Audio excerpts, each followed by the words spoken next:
liberated for actually Uttama-bhakti activities.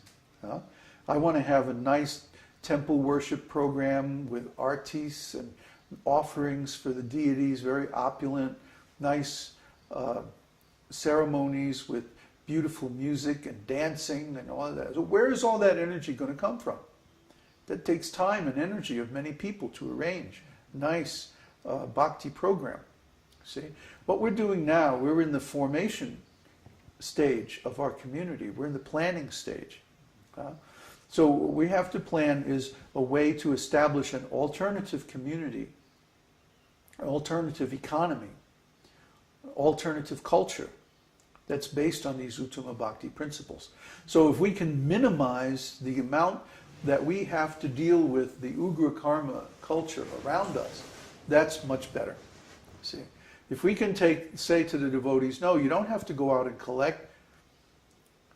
All you have to do is turn on this computer in the morning and it automatically makes money. Ka-ching, ka-ching, ka-ching. Okay? Then we can use that money to establish a self-sufficient agricultural community where there's beautiful bhakti ceremonies and activities going on day and night. See? Where there's classes. See, there's so many books, for example. We should be having classes all day long on these different books, because obviously you don't do your homework, even if you're told how to study. So that means we need classes and people acting as teachers and so on to train up the devotees in these different scriptures. But that all takes time and energy. So if the community is spending 80% of its energy just to collect funds so that a few leaders can jet set around the world and attend meetings in Mayapur and so on, well, you know, that's not a very efficient model of a self-sufficient community. Now then the next thing is, once the capital is raised and the land is bought, and we have enough infrastructure to actually start raising crops, then there's the next step, which the ISKCON and the other devotee organizations have never reached, which is they have to establish an alternative economy within the community. None of the farm communities that I've ever seen have ever reached that stage.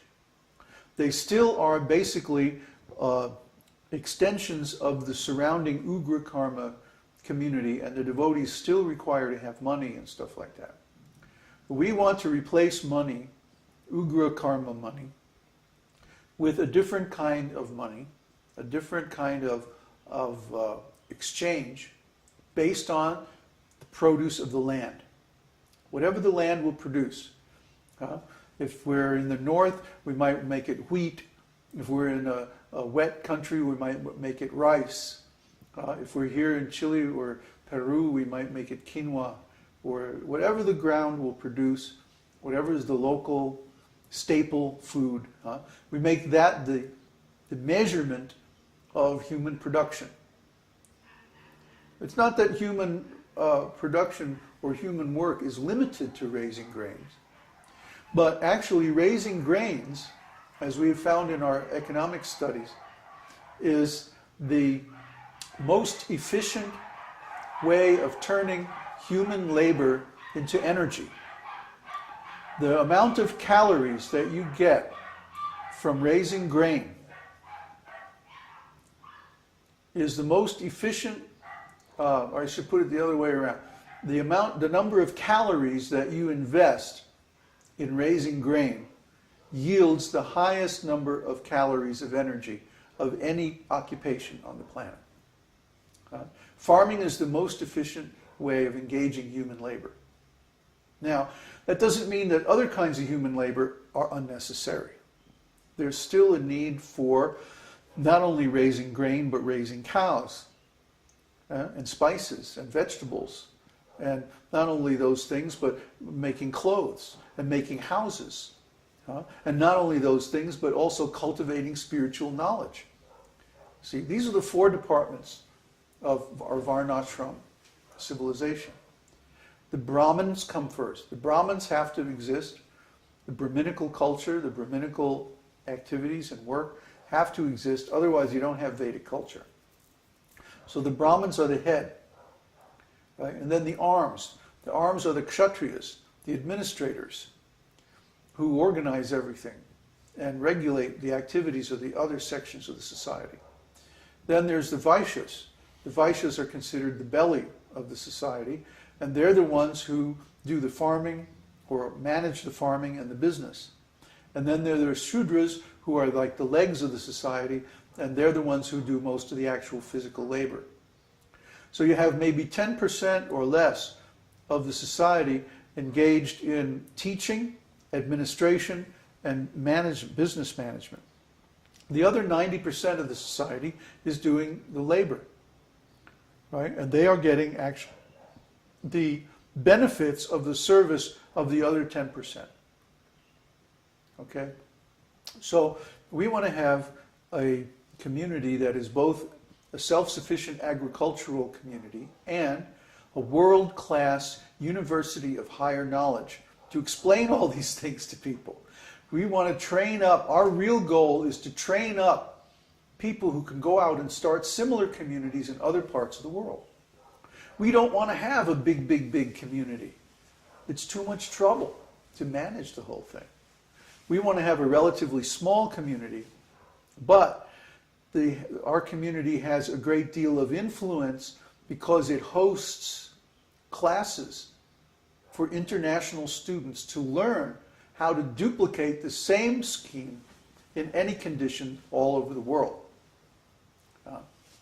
So those students who attend the school will have a nominal tuition, but it'll actually be pretty much free. Very low cost.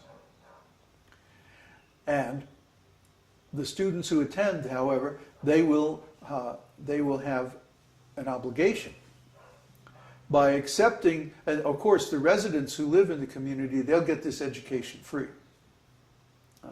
So both the residents and the guests who come and get this education from our community, they will have an obligation, and they will make a promise when they become a student that they will take the knowledge they get and use it and apply it either in our community or another similar community after they graduate. See, that's the promise we demand from our students. We want our students not to just be theoretical students, but to be practical, hands-on. That by the time they graduate from our university, they can actually apply the knowledge they've been given, and we'll have in our community itself will be the laboratory where they learn how to apply this knowledge. It's not going to be just theoretical. Right now, a lot of the work we're doing is theoretical because we're just in the very beginning stages of our community. And so when I say something like, you have to be in Uttama-bhakti, pure devotional service, we don't really have the conditions yet needed to apply that fully. We're still just beginning. But at some point, we're going to have, for example, a need for 6 pujaris who do nothing but pujari work. See, we're going to have 3 sets of deities: Radha, Krishna, Gaur-Nitai, and Narasimhadev. And so there'll be one pujari in the morning and 1 pujari in the afternoon. Usually from like 5 in the morning to 2 o'clock in the afternoon is the morning pujari. And then the night pujari is from 4 to 10 p.m. or something like that. See? So 3 sets of deities, 2 pujaris in each, that means 6 pujaris, full time. 6 pujaris. And when they're not engaged in pujari work, they're doing their personal sadhana and studies. So these pujaris will be engaged in pure devotional service. See? Or from that also perspective, the people who are working on the fields, who are doing agricultural work. In the morning they go to the temple and they see the arti of the deity. and then they work in the fields or study or whatever. And then at noon they take a break and they come and see the deities again and have arti again. And there'll be a big bell that rings to call everyone. And then they go back out and they work in the fields, or they work on their house, or they do, whatever, the study or whatever their thing is. And then they come back again in the evening, and maybe there's a class, or maybe we have a festival or something like that. See? It's going to be like an ongoing transcendental festival. This community is going to be so wonderful. Because our real aim is to introduce Uttama-bhakti. Anyone who lives this life of Uttama-bhakti, even for a little while, their life is never going to be the same. Because they're always going to remember how sweet and how beautiful this Uttama-bhakti is. It's nothing but love. And yes, you may be working in the fields, or you may